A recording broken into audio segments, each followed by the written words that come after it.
Welcome to the bold analysis, ladies and gentlemen. I want us to take a break a bit from the local chaos here and look at politics, geo and neopolitics across the globe in respect to the recent tour of Russian envoy in the country. It is something that many of my viewers, and I think yesterday when I asked that what is people to propose, what we can look at, and I really received more than 7 requests telling us that, Kevin, let's have a candid discussion about the Russian forays in the country. The Russian Foreign Affairs Minister Sergei Lavrov on Monday was received in Nairobi. And this is after he came in the country and allegedly gave some goodies.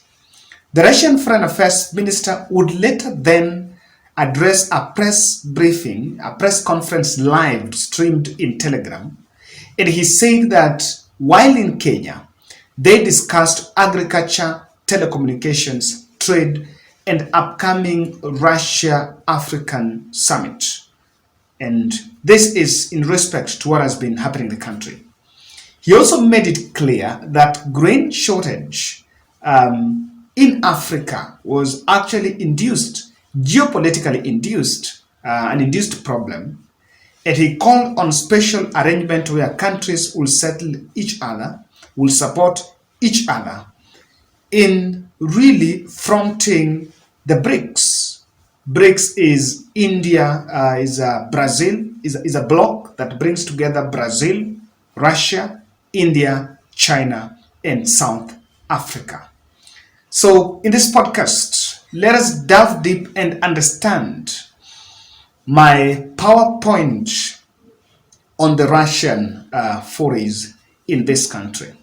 But to better give you a context, I've decided to pull this statement, or rather a latest statement that came from President William Ruto while in South Africa, referring to the Russia-Africa summit that is coming. It's supposed to be held, I think, in Cape Town later this year. For Russia-Africa summit, we have made a decision very respectfully as heads of state in Africa that any engagement with other partners must be an engagement of equals. And for it to be meaningful, if we are going to meet the president of a country, we have organized ourselves that the Troika is going to represent Africa. The chair, the current chair, the past chair, the chair that is coming, and the heads of our regional economic commissions, about 6-7 people. But what happens continuously? When others want to engage with us, they don't want to deal with the Troika. They want to invite 50 heads of state. So we go to a meeting, just explain to me what kind of outcome you expect where 50 heads of state are. President William Ruto was referring and gave a very heated, a very sensitive speech in South Africa about the upcoming summit and the way forward to deal with the African countries in what was seen as a directly hitting on the Western nations. Now, Russia envoy came to Kenya, and I want to explain this using these 3 missions about his visit in the country. It's also important to note that a dispatch from the Kenyan State House said that the 2 countries will sign a trade pact before the end of the year to give business the necessary impetus moving forward. I want to say that when the discussion about Russia comes in, my first PowerPoint on the Russian mission is security diplomacy. I want you to look at the photo you're seeing this side. This photo was taken on 26th May. That was on Friday. And that photo that was taken on Friday was when the Russian Foreign Affairs Minister met with his counterpart from Somalia. And while in Somalia, and part of that deal is that they signed a deal to support Somalia in their supply military equipment. And currently, as we speak, the Russian mercenaries, the Wagner, are present in the Central African Republic, Mali, Mozambique, and Libya. And this is the also bit of the deal that is being pushed so that they support the Somalia, the military equipment. And this is not something that is new. I was just watching an interview. A BBC journalist was interviewing Secretary General of the ANC in the South Africa. And the question of Russia receiving a shipment, or rather South Africa receiving a military shipment from Russia emerged. And I think I captured it here. For a start, the US ambassador here in South Africa said that he had evidence that weapons had been loaded onto a Russian... I met with him yesterday. He apologized for being overzealous and saying things that he shouldn't have said. Yeah, Putting this meeting, or rather that deal, to a context is some few observations I want to make. That was on Thursday, Friday, Ugandan-based troops were actually attacked by Al-Shabaab in one of the most deadliest attacks there. And, Uganda is there. The military base was attacked. Al-Shabaab later on coming up to announce responsibility for what had happened. And that has really brought the AMISOM into question. So if that is happening, Uganda is having a strained relationship with the US. The AMISOM and quite a number of experts are trying to opine that that's also another avenue that probably imports from Somalia might get their way here. And about if that is going to be used as a route to bring in maybe imports from Russia. So this is one thing that is happening. Ugandan-based troops were attacked. Very unlikely, very unfortunate, because I understand, according to data, of 137 soldiers were actually killed. It's a very disturbing data, very disturbing information. Uganda is having now a problem with the gay rights with the United States of America, and Uganda is having a soft spot with Russia. So the security diplomacy, in my observation, targets the East Africa. Clearly, it's something in the context of East Africa. So if you ask me, my power point one is the security diplomacy. Will that still be extended to other African countries? But it has been going on there. Then the second thing, and that I think has also been touched, is the food diplomacy. The food diplomacy is what they are pushing under the Black Sea Initiative. The Black Sea Initiative is an initiative by the Russian government to help in facilitation of export of their grains through a special window of the grains to the African countries to solve the food insecurity problem. But of course, it's also getting a market for them to offload. Now, we all know that Russia was sanctioned by the West last year and has been pushing, number one, for a new currency. Under this program, there is a push for a new currency to be used as cross-border, for the cross-border trade by the BRICS nations.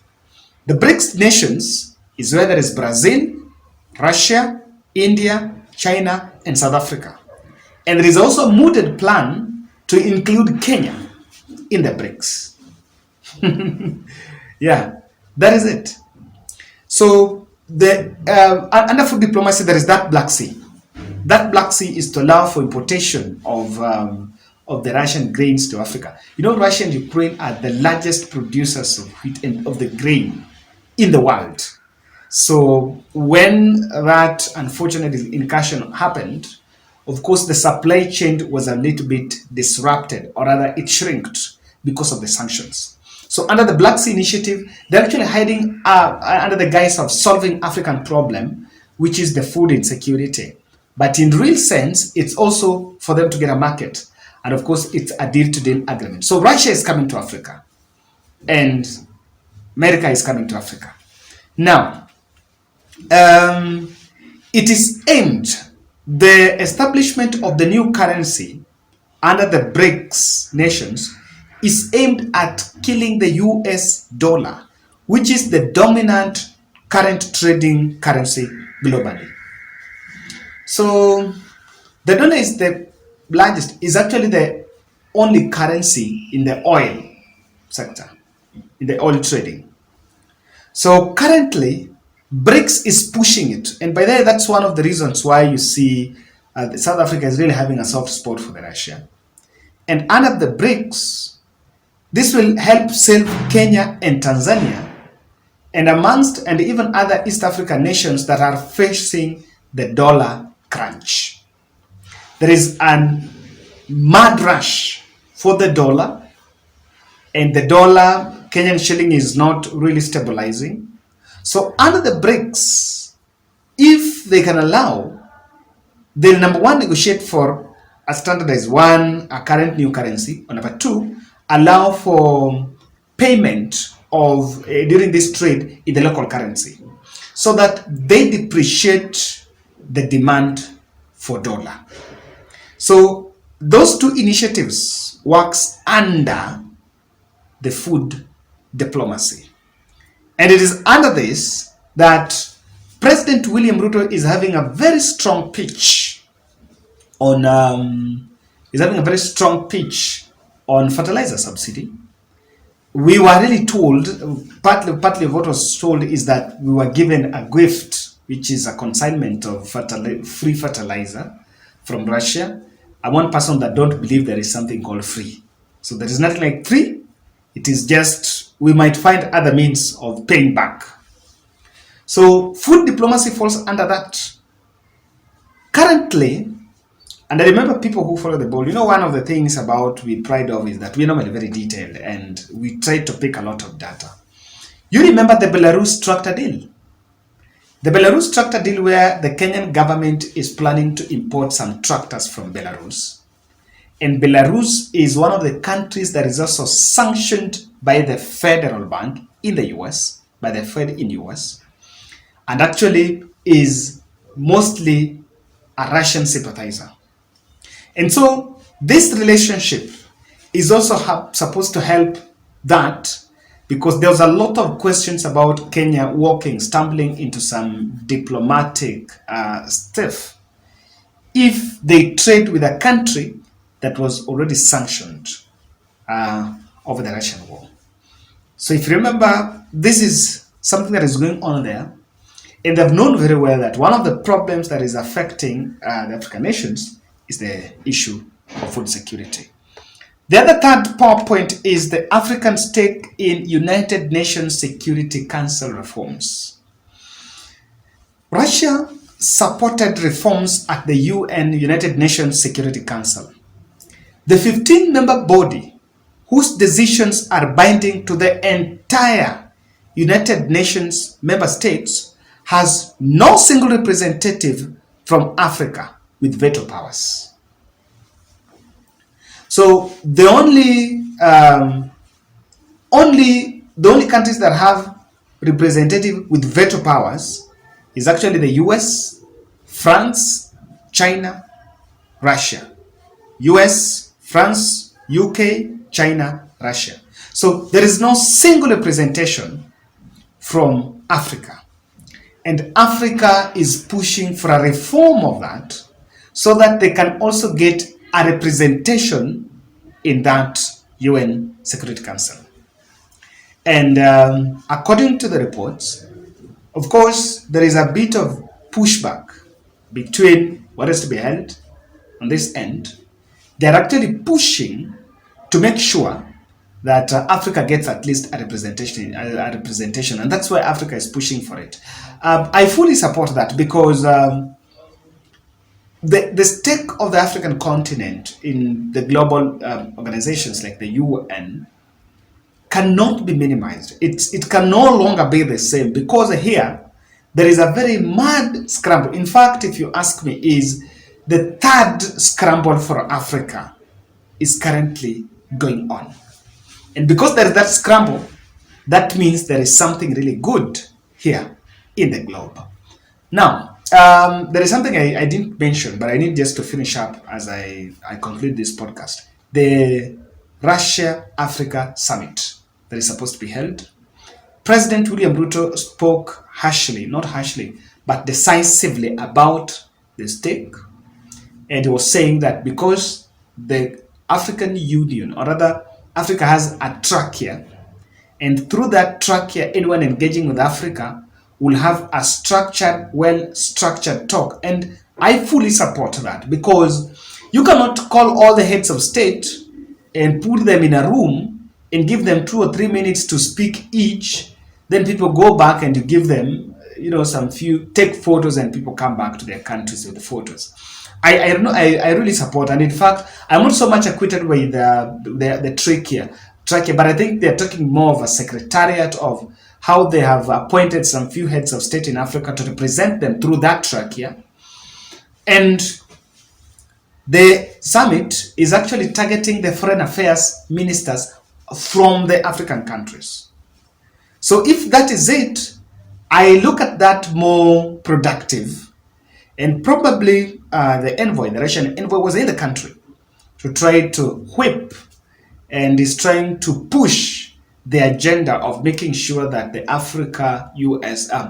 Africa-Russian summit, the Russian-Africa summit, is a success by full participation, or at least quality participation from the members. What I cannot confirm, but of course it's all over in the talk, is whether Kenya might also be included in the BRICS. Let me tell you, in the African continent, Kenya is a very big stake. Apart from the South Africa, Nigeria, Egypt, I think Kenya is coming 3rd or 4th in terms of the strategic placement. And it plays a big role because even BRICS might then try to compete with the other bodies. And Kenya is the headquarters, the United Nations. So there is a lot of stake in it. Ladies and gentlemen, it's a matter of wait and see.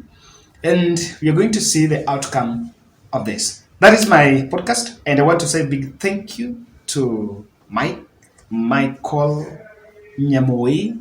Big shout out for your input in this podcast. This is one podcast that I had just to try call some few people around. I also need to thank you, Agnes Nyabache. Yes, Agnes Nyabache. Yeah, is a brother, is a sister to Michael. Thank you very much for your input and making sure that at least we get to the bottom of this. Let's meet in the next podcast. Now, before I finish, we are getting to the month of June, and I thought under the Bold Charity Network, we have supported at least guys in different medical need, but I wanted us to do something different, and I'm reaching out. If you have an idea about a children's home, I want us to reach to the vulnerable in specifically Kiambu, starting with the Kiambu County, and that we can support. Just do an activity, probably a visit, and establish a need and support.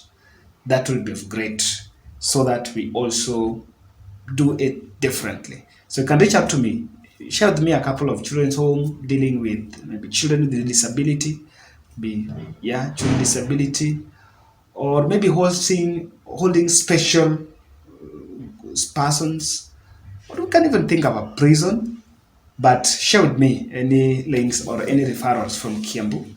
I think I've gotten that feedback. I've gotten that request from quite a number of our viewers here, and I would really want to reach out. My number is there, so that we can really converse as we get to June and plan on doing something different as we get to the second half of this year. Thank you.